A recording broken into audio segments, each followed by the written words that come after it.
The evening breeze drifted through downtown Portland, carrying the scent of damp leaves and the faint hint of coming rain. David Harrison sat alone at a small table outside Caf Bella, watching the city settle into its easy evening rhythm, the hum of traffic, footsteps on wet pavement, and the low chatter of early diners. At 62, David had learned to savor these quiet pauses between meetings. Moments when the weight of Harrison Industries, the company he'd built from nothing, could fade into the background.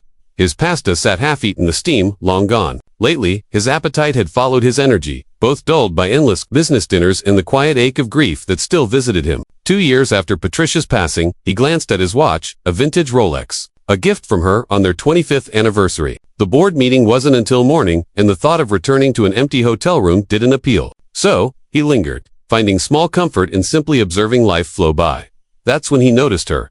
A young woman approached the cafe, moving with the careful steps of someone carrying something precious. In her arms, a baby, bundled in a hand-knitted blanket. Her hair was pulled back in a simple ponytail, her clothes clean but worn. She paused by the entrance, scanning the crowd with a mix of hesitation and quiet hope. Something in her posture, a fragile balance of dignity and desperation, caught David's attention. When her eyes met his, just for a second, he saw not weakness but strength. She took a tentative step forward. "Excuse me, sir," she said softly. "I'm sorry to bother you, but I noticed you weren't finishing your meal. Would it be all right if I had your leftovers?" The question hung in the air between them. David had been asked for money more times than he could count, but never quite like this. There was no pleading in her tone, just an honest need, plainly spoken. He studied her face. She couldn't have been more than 25, exhaustion shadowing her eyes, the kind that only sleepless nights and worry can bring. The baby stirred gently, making a small cooing sound. "Of course," David said, pushing his chair back. "Please, would you like to sit?" She hesitated. "I don't want to intrude." "You're not," he replied warmly. "I was just finishing up anyway." She sat down carefully, adjusting the infant 4 months old, David guessed, as tiny fingers escaped the blanket. Searching for the air. "I'm David," he said, signaling the waiter. "Christina," she replied. "And this is Lily." When the waiter came, David ordered another plate of pasta, fresh bread, and a cup of tea. "The food's good here," he smiled. "You shouldn't have to settle for leftovers."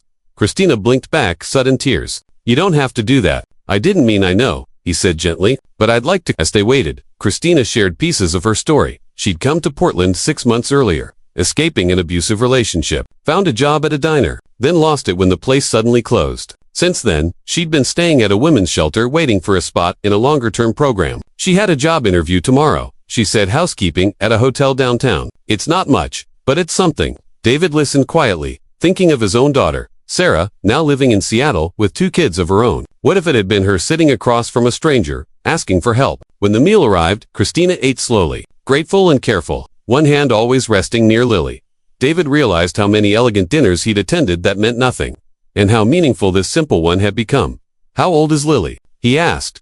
"For months next week." Christina smiled softly. "She's been such a trooper through all of this. Sometimes I think she knows we're in this together." David chuckled. "They always know. My daughter was the same patient with us as we learned how to be parents." "You have a daughter, Sarah, 2 kids now, 8 and 10.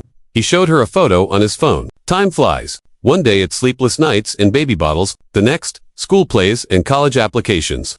They talked until the cafe began to quiet down. Christina spoke of dreams she hadn't let go of, finishing nursing school someday, building a life Lily could be proud of. David found himself talking about Patricia and the foundation they had started together to help struggling families. "Everyone deserves a second chance," Patricia used to say. When the bill came, David made a decision that felt natural, like something Patricia herself would have done. He pulled a card from his wallet, scribbled a number on the back, and handed it to Christina.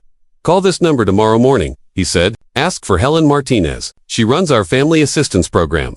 Christina stared at the card, then at him. "I don't understand." "The Harrison Foundation helps families in transition, housing, childcare, job placement. That's what we do." Her hands trembled slightly. "But why? You don't even know me." David paused, his gaze softening as he watched Lily open her bright eyes.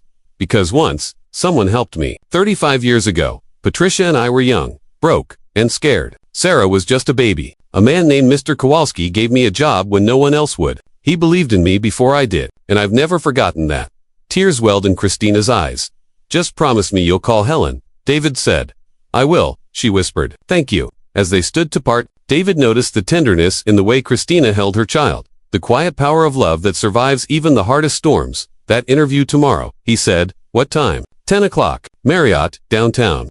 David smiled. Tom Bradley manages that hotel. He's an old friend. I'll give him a call tonight. Not to guarantee anything, he added, but to make sure he sees what I saw tonight, someone determined and full of heart. 6 months later, a letter arrived at David's office. Handwritten. Christina had gotten the job. With the foundation's help, she'd found a small apartment near Lily's daycare and was taking evening classes toward her nursing degree. Inside the envelope was a photo. Lily sitting up now, smiling at the camera. The note read, "Mr. Harrison, I think about that evening often. You showed me that asking for help isn't weakness and accepting kindness isn't shameful. You reminded me that we're all connected and that people still care. I hope one day I can pass on what you gave me. Not just help, but hope." David folded the letter gently and placed it in his desk drawer beside Patricia's photo. He thought back to that night outside the cafe, how a simple request for leftovers had become a reminder of what truly matters. Later, he called Sarah. "I've been thinking about something your mother used to say," he told her. "Everyone deserves a second chance." "She did say that," Sarah replied. "What about it?" "I think she might have added sometimes giving someone else a second chance gives you one, too." As David looked out over the glowing city lights, he felt that truth settle in. The smallest moments, a stranger's courage, an unexpected kindness can change everything. What looks like charity, he realized, is often grace shared between two people, each helping the other find their way back to hope. Outside, the evening breeze still carried the scent of autumn and the promise of rain, and somewhere in that breeze lingered the quiet memory of a conversation that had changed to lives forever.